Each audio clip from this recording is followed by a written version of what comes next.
Since dito sa Dalio, no, hindi ka lang ikaw yung nag-screenplay, ikaw din assistant director. Ano ba yun? Mas na-challenge ka ba, na-pressure, nag-enjoy sa pagiging, sa new role mo as assistant director din? Nag-enjoy po ako mag-dictate sa artista. Joke lang.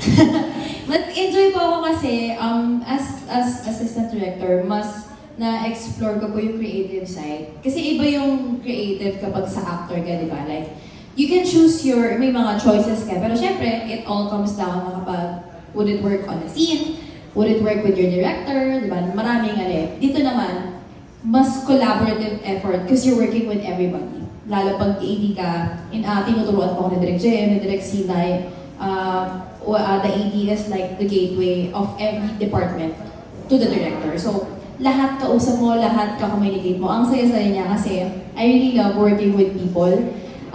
Nakikita ko yung mga inputs nila na dati hindi ko naman nagagawa. Kasi di ba pag artista ka, medyo pampered ka, nasa tent ka lang, ganyan. Dito, mas nasa labas ka, mas on the go ka. So, ang saya. Tapos, nandun sa part na pinag-uusapan namin na, dito gagawin yung mga scene, dito, ganyan. So, parang mas na-push ako creative-wise.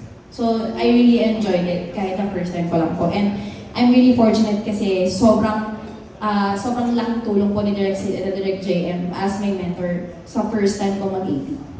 Vince, sa follow-up plan, since close ka kina Rica, Marco, kay Calvin, hindi ka ba nailang dahil ikaw ang nag-direct ng mga love scenes nila? Hindi po, sila nga po yung nailang sa akin eh.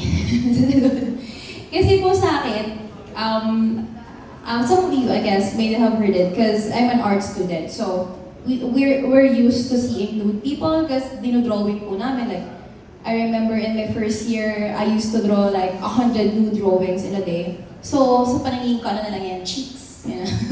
Wala na sa akin yung mga ganyan. So, sila yung nailang. Kasi parang, makikita ni Ate Queen ganyan. So, parang, hindi guys, okay lang yan.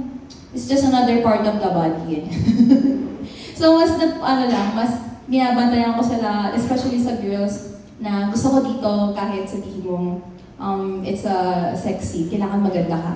Kailangan maganda yung shape ng katawan mo, ganyan. So doon ko nagamit yung pagiging art student ko. Maganda yung shapes.